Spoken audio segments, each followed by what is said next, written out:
नमस्कार, स्वागत आहे तुमचं आपल्या डिलिशियस कट्टा या मराठी चॅनलवर। आज आपण बिना साखरेची आणि बिना पाकाची वडी करणार आहोत। या वडीमध्ये भरपूर प्रमाणात कॅल्शियम, आयर्न आणि प्रोटीन आहे। त्यामुळे रोज एक वडी खाल्ली तरी शरीराला याचे खूप फायदे मिळणार आहेत। यामध्ये पाक करायचा नाही आहे, त्यामुळे चुकण्याची भीती नाही आहे। ही वडी खूप सुंदर होते। तर चला ही वडी करण्यासाठी आपल्याला काय काय साहित्य लागणार आहे ते बघूया।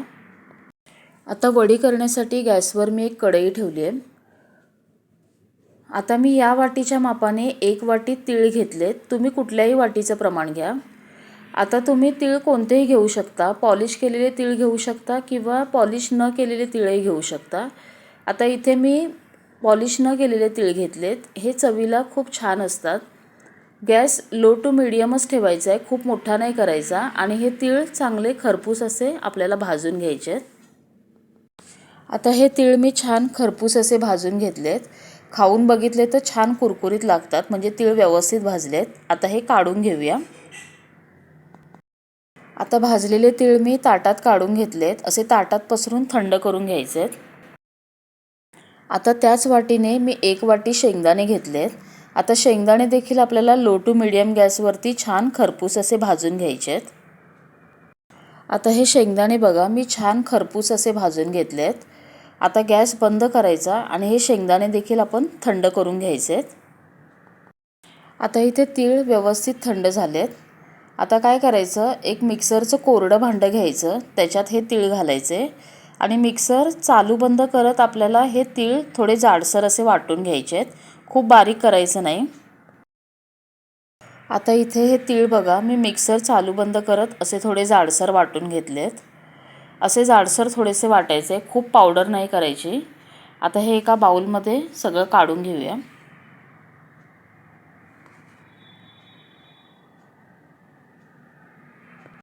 आता इथे शेंगदाणे देखील थंड झालेले, मी त्याची सालं काढून घेतली आहेत।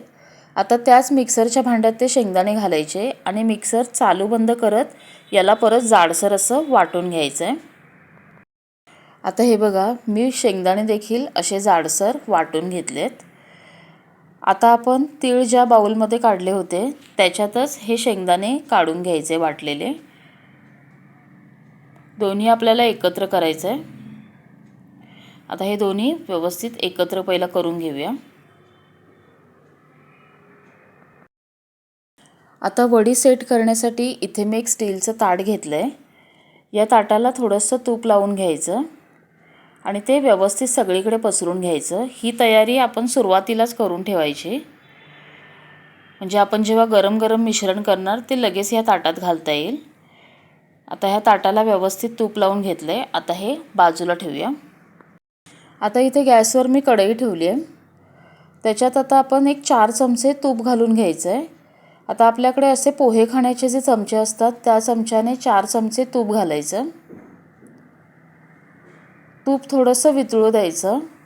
तूप वितळलं की आपण ज्या वाटीने तीळ आणि शेंगदाणे मोजले होते त्याच वाटीने एक 2 वाट्या याच्यामध्ये गूळ घालायचा आहे। आता हा गूळ मी चिरून घेतला आहे। असा चिरून गूळ घ्यायचा किंवा किसून घेतला तरी चालेल आणि एकसारखं हलवत आता आपल्याला हा गूळ फक्त याच्यात वितळून घ्यायचा आहे।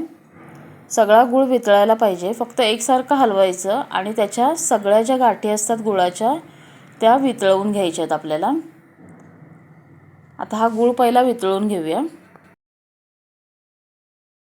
आता इथे गूळ मी गॅस मोठा करून वितळवून घेतला आहे। आता पूर्ण गॅस बारीक करायचा, एकदम कमी करायचा। आपल्याला हा गूळ जास्त शिजवायचा नाही आहे। गूळ वितळला की पूर्ण गॅस बारीक करून ठेवायचा आणि आता आपण जे शेंगदाणे आणि पांढरे तीळ बारीक करून घेतलेत ते याच्यात घालायचं आणि याला एकसारखं हलवत मिक्स करून घ्यायचं। ह्याच्यात घालायची अर्धा चमचा वेलची पावडर। आता हे सगळं त्या गुळाबरोबर एकजीव करायचं आहे आपल्याला। आता गॅस बंद करायचा, कारण गूळ जास्त शिजायला नाही पाहिजे, नाहीतर तो खूप कडक होईल। आता हे एकसारखं असं या गुळाबरोबर मिश्रण मिक्स करून घेऊया। आता हे मिश्रण मी व्यवस्थित एकजीव करून घेतलं आहे। आता ज्या ताटाला तूप लावलं आहे त्याच्यात हे काढून घेऊया। आता हे मिश्रण मी गरम गरम आपण ज्या ताटाला तूप लावलं होतं त्याच्यात काढून घेतलं आहे। तुम्ही कशातही सेट करू शकता, एखाद्या डब्यात करू शकता किंवा ट्रेमध्ये सेट करू शकता, फक्त हे गरम असतानाच असं भरभर असं पसरून घ्यायचं आणि त्याला दाबत दाबत एकसारखं करायचं आहे. आता तुम्ही एखादी वाटी देखील घेऊ शकता. हे वाटीला वगैरे अजिबात चिकटत नाही. आता हे गरम आहे त्यामुळं मी वाटीनं हे करते, सेट करते त्याला. असं दाबत दाबत त्याला व्यवस्थित एकसारखे लेवल सगळीकडून करून घ्यायचे. आता हे एक 5 मिनटं असंच ठेवायचं. आता इथे एक 5 मिनटं झालेत. आता आपण याला हात लावू शकतो, पण हे पूर्ण थंड नाही व्हायला पाहिजे. थोडं अजून हे कोमटच आहे, म्हणजे हाताला आपल्या गरम लागते इतपत करायचं आणि हाताने याला व्यवस्थित दाबून घ्यायचं. आता हे गरम असतानाच याला आपल्याला ज्या साईजच्या वड्या करायच्या आहेत तसे कट देऊन घ्यायचे. कारण जर वडी पूर्ण थंड झालं हे आणि तुम्ही जर कट करायला गेलात तर त्याचे सगळे तुकडे पडतील.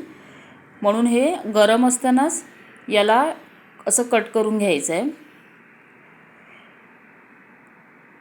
आता तुम्हाला ज्या साईजची वडी करायची आहे त्या साईजमध्ये कट करा.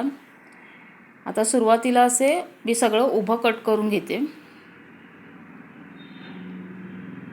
आता इथे वडी मी उभी सगळी कट करून घेतली. आता परत त्याला आडवे कट मारायचे आहेत आपल्याला.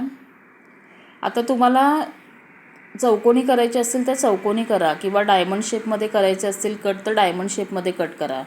आता इथं मी चौकोनी वड्या कट करून घेते. आता असं सगळं मी अगोदर कट करून घेते व्यवस्थित. आता इथे वडी व्यवस्थित थंड झाली आहे. आता आपण गरम असताना जे कट मारले होते त्याच्यावरच परत सुरीने कट करायचं आहे, म्हणजे वड्या सहज निघतात.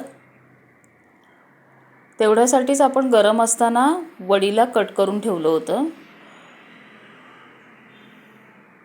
आता वडी आपण काढून घेऊया.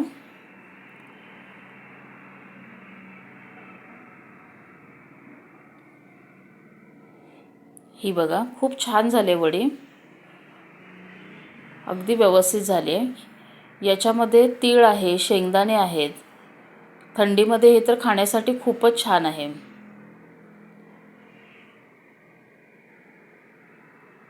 आता ही वडी तुम्हाला तोडून दाखवते. बघा खूप छान मऊ झाली आहे, सॉफ्ट झाली आहे, अजिबात कडक नाही झाली आहे. त्यामुळे अशी वडी तुम्हीही करून बघा. जर माझी रेसिपी तुम्हाला आवडली असेल तर लाईक करा, कमेंट करा आणि जर माझ्या चॅनलला सबस्क्राईब केला नसाल तर माझ्या चॅनलला सबस्क्राईब करा.